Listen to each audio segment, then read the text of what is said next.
राम राम राम राम राम राम राम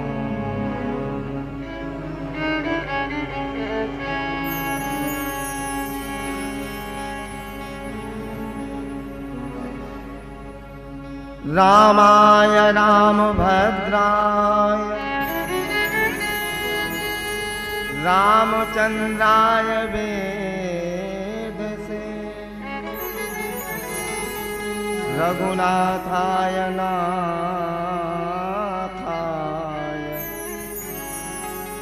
सीतायाः पतये नमः।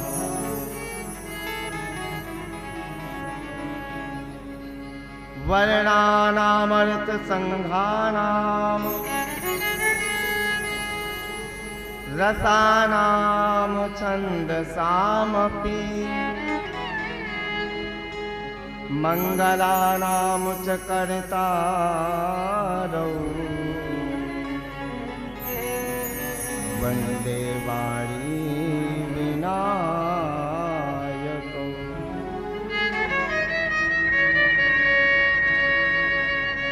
गोपाल बालं भुवनैकपालम्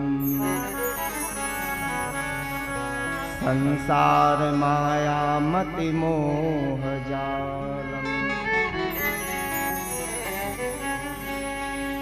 यशो विशालम शिशुपाल कालम बालम मुकुंदम मनसा स्मरामि।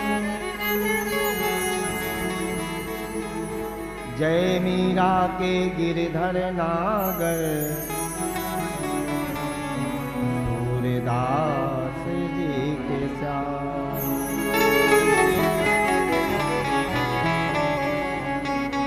नरसी के प्रभु साह संवरिया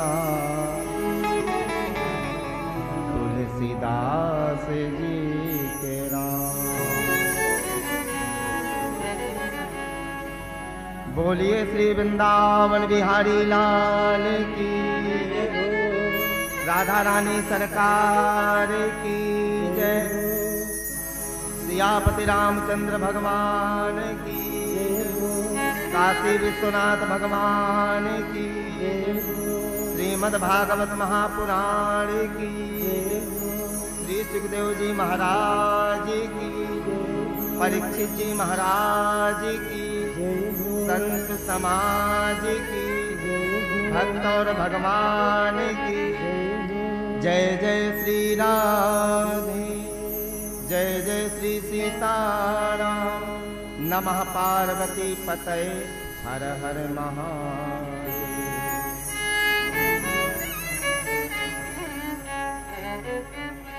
परम मंगलमय अकारण करुणामय श्री बांके बिहारी जी, श्री किशोरी जी के चरणों में मेरा कोटि सा वंदन। युगल सरकार श्री सीताराम जी के पावन चरणों में कोटि सा नमन करते हुए आप सभी के रूपों में ही अपने ठाकुर के ही अनेकानेक रूप देखते हुए आपको भी मेरा सादर प्रणाम। आइए श्रीमद् भागवत भागीरथी गंगा में अवगाहन करने के पूर्व हम लोग कुछ समय ठाकुर के जो दिव्य उनका गुणानुवाद है, दिव्य नाम है, कुछ समय के लिए उसका आश्रय लेते हैं और उसके पूर्व हम सभी लोग भागवत भागीरथी गंगा का रसास्वादन एवं गायन लाभ प्राप्त करें।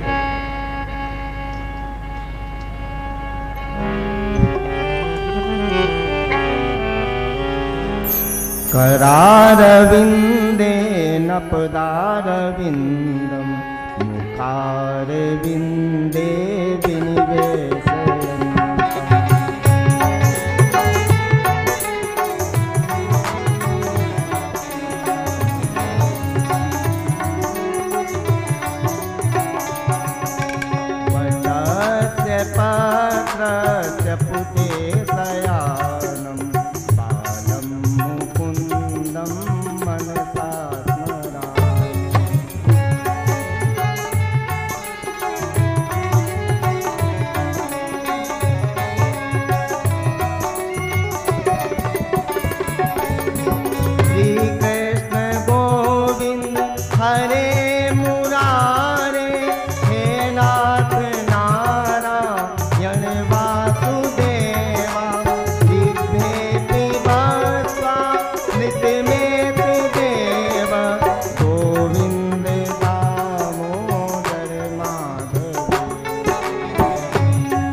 समवाप्य योगम ग्रहे ग्रहे गो वधू कदम्बा सर्वे मिलित्वा समवाप्य योगम पुण्यानि नामानि पठन्ति नित्यम् इन्दे दामोदर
द्वारिकानाथ की जय हो। जय जय श्री राम।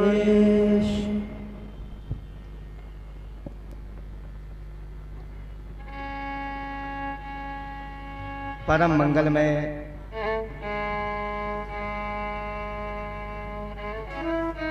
ठाकुर जी की दिव्य चिन्मय लीलाओं का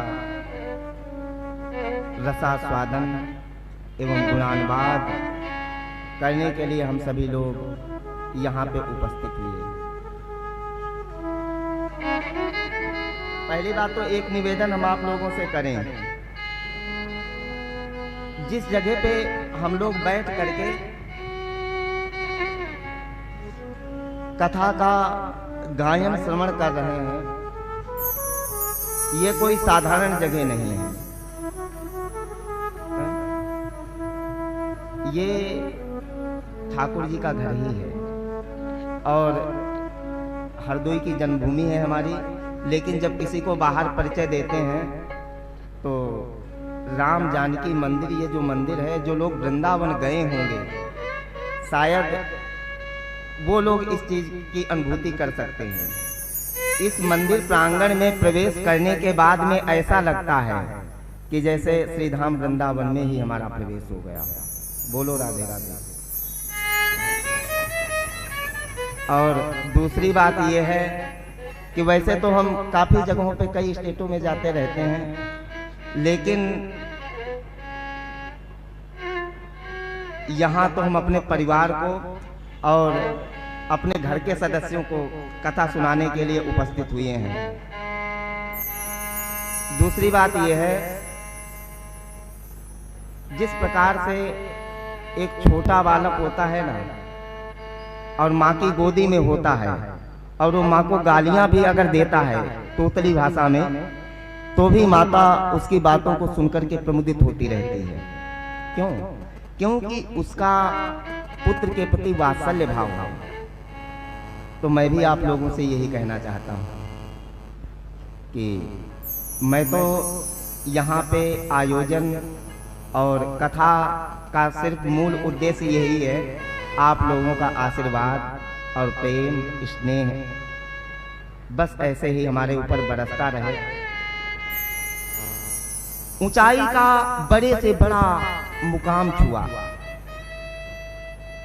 ऊंचाई का बड़े से बड़ा मुकाम छुआ, और जब उठाया माने गोद में तब आसमान छुआ। ये आप लोगों का स्नेह है और वात्सल्य ही है। और ये जो इस आयोजन के मूल हेतु बने, जिनका हमारे प्रति पुत्रवत स्नेह है, और ये बिल्कुल सत्य है।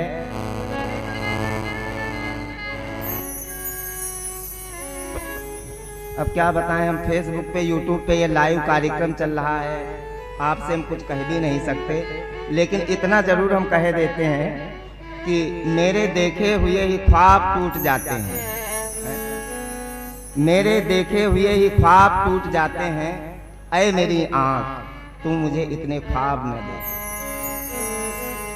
कुछ बताते तो हमें ही हेल्प कर देते कार्यक्रम की, क्यों ऐसी तैसी कर दे। उनका आप लोगों का हमारे प्रति वात्सल्य का भाव है। और ये सत्य है, हरदोई जब हम आते हैं तो आपके पास रुकने के बाद में तो ऐसा लगता है कि माँ के पास रुक लिए। और ये भी बात बिल्कुल सत्य है कि मैं अपने यहाँ मामे और बुआ जी में किंचित मात्र भी एक कण का भी अंतर मैं नहीं मानता हूँ। मैं तो यही मानता हूँ कि अगर उन्होंने जन्म दिया तो आपकी गोद का और आपकी ममता की छांव हमारे ऊपर है। और इसीलिए एक कवि कह रहे थे, बहुत रोते हैं। अब क्या बताएं, रोएंगे ही, संगीत में तो इतना कुछ नहीं हो पाएगा आज, ये पहले सेटिंग करें अपनी। बहुत रोते हैं पर दामन हमारा नम नहीं होता, और इन आंखों के बरसने का कभी सावन नहीं होता, और मैं अपने दुश्मनों के बीच भी महफूज रहता हूँ। मेरी माँ की दुआओं का खजाना कम नहीं होता। और ये बात बिल्कुल सत्य है कि आप सभी को भी मैं अपने माँ के रूप में ही देखता हूँ। और हमारे महाराज जी दरअसल कुछ बातें हम आप लोगों को विशेष बता दें। एक बार हमारे पास में बैठे हुए थे तो अचानक उनका आना हुआ। वैसे पहले तो थोड़ा हमारे अंदर लगता था कि अरे इतना सब कुछ किया तो हमारा सम्मान होना चाहिए, और थोड़ा हेकड़ी जैसी थी। लेकिन जब गुरु जी का आना हुआ, एक गुरु भाई और बैठे हुए थे, तो वैसे तो हमारा वो सीधा नाम लेते थे, विवेक सिर्फ ऐसे ही बोल देते थे। उस दिन उन्होंने विवेक जी लगा दिया आगे। तो वो जो जी लगा वो आज तक हमें एक मार्ग निर्देशन के रूप में कार्य करता है। तो हमने विचार किया जब इतने बड़े महापुरुष के अंदर और शिष्य के प्रति ये भाव है, तो हम किस बात का अभिमान करते हैं।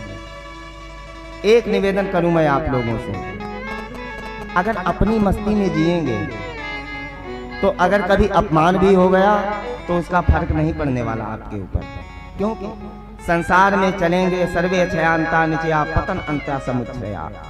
सम्मान भी होगा, अपमान भी होगा, क्योंकि गीता में भगवान कृष्ण कहते हैं दुखालयम शाश्वतम, ये दुख का भांड है।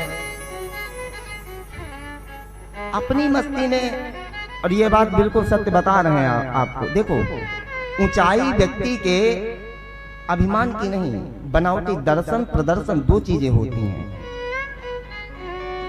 ऊंचाई अगर लेनी है तो अपने व्यक्तित्व की, अपने स्वाभिमान की, और जो जिस लाइन में आप जा रहे साधना की ऊंचाई पे बैठिए, और इनसे ही नहीं। मैं तो अपने हनुमान जी से भी बहुत बड़ी शिक्षाएं और उनसे मार्ग निर्देशन लेता रहता हूँ।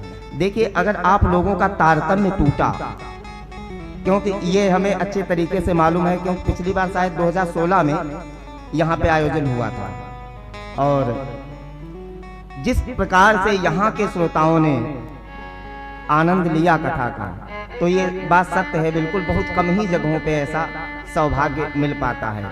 यहाँ के जो श्रोता हैं वो प्रबुद्ध और वास्तविक श्रोता जिनको कहा जाना चाहिए, वो स्थिति है। तो हमारा तो मामला एक अलग है, बता दें आप लोगों को। कुछ लोग ज्ञान वाले होते हैं, लेकिन अक्सर लोग कहते हैं महाराज आपकी क्या बात है, तो हम उनसे हाथ जोड़ करके यही कहते हैं, भैया हम ज्ञान वाले नहीं हैं, गान वाले हैं। बोलो राधे राधे। अच्छा, इस गान शब्द में भी बड़े दिव्य भाव छिपे हुए हैं। जिस समय सीताराम जी भगवान राम किशोरी जी की विरह में व्यथित होकर के विचरण कर रहे थे, पहुंचे कहां? किष्किंधा में। देखो, हम लोग पहुंच अपने मूल बिंदु पे ही रहे हैं, भागवत की ओर ही, लेकिन उसके पहले कुछ भूमिका बनानी पड़ती है उस जगह तक जाने के लिए। भगवान राम के सामने जब हनुमान जी आए तो अपने बारे में बताया, कौशलेश दशरथ के जाए, लास्ट में एक बात कही, क्या? आपन चरित कहा हम गाई, और विप्र कहा निज कथा बुझाई। तो इसमें गाने का अर्थ हम क्या लें? गाने का सिर्फ एक ही अर्थ है, क्या? अच्छा, हम लोग आए दिन लोग आते हैं, महाराज ये दुख है, वो दुख है, ये दुख है, ऐसा हो जाए, वैसा हो जाए, फलाना हो जाए, ढकाना हो जाए, लेकिन सारी चीजें नहीं हो पाती हैं। हम चाहें वही हो जरूरी नहीं, और आशाएं कभी हुई पूरी नहीं। ये सोच जनित तनिक जीवन घटका, श्वासा जल कितना सींच गया। श्वासों के बारे में सोचिए, राम जी गा रहे, और गा किस स्थिति में रहे, ये सोचा आप लोगों ने? बेचारे एक बार भी राज तिलक के बाद हम राजगद्दी पे बैठ ही नहीं पाए, व्यवस्था भी नहीं हो पाई थी, और उसके पहले ही पूरा परिवार बिखर गया। वनवास के लिए थोड़ा आगे बढ़े तो मालूम हुआ पिताजी का ही देह अवसान हो गया, और थोड़ा आगे बढ़े तो मालूम हुआ जानकी जी का ही हरण हो गया। और वो क्या कह रहे हैं? आपन चरित कहा हम गाई। दूसरी बात, कृष्ण को देख लीजिए, कृष्ण की भी जीवन की एक विशेष महिमा है, क्या? जन्म कहाँ हुआ? कारागार में, जेल में, जिसमें लोग जेल जाने के बचने के लिए पता नहीं कितने कितने षड्यंत्र, कितने उपाय करते रहते हैं। हमारे सचिन भैया जानते हैं, वकील हैं। बोलो राधे राधे। लेकिन कृष्ण का अवतार ही जेल में हुआ। उसके बाद में 7 दिन में हुई पूतना आ गई, फिर सट्टासुर आ गया, फिर नरकासुर आ गया, फिर धेनुकासुर आ गया। यहाँ की असुरों के विपरीत पे विपरीत स्थितियां, जितने स्थिति आगे बढ़ी, उम्र आगे बढ़ती गई, उतनी प्रतिकूल स्थितियां आगे आती गई। थोड़ा मथुरा में गए, सोचे माता पिता से काफी समय के बाद मिले, थोड़ी देर बैठेंगे आराम से, तो मालूम हुआ जरासंध आ गया। वहां से भागे, भागने के बाद में द्वारिका समुद्र के टापू में आकर के बसे। सोचा कि यहाँ तो आराम से समुद्र में तो बैठेंगे। तब तक मालूम हुआ कौरव पांडवों का युद्ध छिड़ गया। उनके युद्ध से जब फ्री हुए थोड़ी देर के लिए, तो अपने परिवार में ही कलह शुरू हो गई। लेकिन फिर भी उनके मुखमंडल के ऊपर, उनके होठों के ऊपर हर समय बंसी का आरोप गूंजता रहता।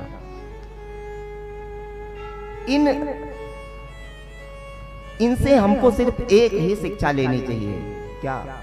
बोलो राधे राधे। आप लोग बोलिए तो मैं आप लोगों से क्षमा चाहता हूं। भाई आज थोड़ा लेट तो हुई है, लेकिन कल से ऐसी गलती नहीं होगी बिल्कुल भी। भगवान कृष्ण के होठों पे हर समय बंसी रखी रहती। क्यों? अच्छा, हम लोगों की बड़ी विचित्रता है। विचित्रता क्या है? दुख आ गया तो दुख की तरफ रोने लगे, सुख आ गया तो सुख में ही अभिमान की ओर भागता है व्यक्ति। इसीलिए एक कवि कह रहे थे, कैसे हंसी कमजरफ हैं ये गुब्बारे, कैसे हंसी कमजरफ हैं ये गुब्बारे, जो थोड़ी ही हवा में फूल जाते हैं और धरती से थोड़ा ही दूर उठ करके ये अपनी औकात भूल जाते हैं। बोलो राधे राधे। संतुलन का तात्पर्य यह है कि दुख सुख के बीच की जो स्थिति है, उसमें अगर हमारा संतुलन बन जाएगा तो चाहे दुख आए या सुख आए, आपके ऊपर फर्क पड़ने वाला नहीं है। ये जीवन ही महोत्सव बन जाएगा, जीवन ही उत्सव बन जाएगा। इसीलिए जिस समय महाभारत के युद्ध की संरचना, पूरी भूमिका तैयार हो गई थी, अर्जुन को बताया गया कि ये दिव्य महापुरुष आपके सामने आ रहे हैं। तो खैर बाकी तो आप लोग जानते हो, लेकिन जो मेन बात आपसे, मेन पॉइंट की बात आपसे कहना चाहता हूँ वो रखता हूँ। भगवान कृष्ण से कहा कि ऐसा है कि हमारा जो रथ है वो सभा, इसमें युद्ध प्रांगण के बीच में लेकर के जाया जाए, कुरुक्षेत्र के मैदान में। कृष्ण ने कहा, अर्जुन रथ तो चलेगा लेकिन बीच में भी चलेगा, लेकिन तुम संतुलन मत खो देना, बीच में डटे रहना। लेकर के आए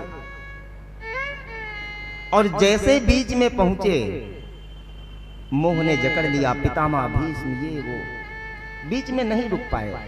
हम लोगों के जीवन का में अगर संतुलन हो पाए तो ये जीवन ही चाहे सुख आए या दुख आए, कोई फर्क पड़ने वाला नहीं है। तो वो संतुलन आएगा कहां से? उस संतुलन का सिर्फ एकमात्र उपाय है। क्या? भगवान की कथा और भगवान के चरणों का निरंतर सतत उनके चरणों का आश्रय है। इस भवाटवी से उबारने के लिए हम लोगों के लिए जहाज है। देखिए, भागवत में 3 चीजों का इसमें समन्वय है। एक तो इस कथा का जो लीला मंचन हुआ वो मां यमुना के पुलिन में, श्री धाम वृंदावन ब्रज प्रदेश की घटनाएं हैं। और इसका लेखन कार्य बद्रिक आश्रम में मां सरस्वती के पावन पुलिन पे हुआ। इसका गायन कार्य मां गंगा के पावन पुलिन पे हुआ। श्रीमद् भागवत महापुराण, ये बात बिल्कुल सत्य है, अकाट्य सत्य है। श्रीमद् भागवत महापुराण से आपको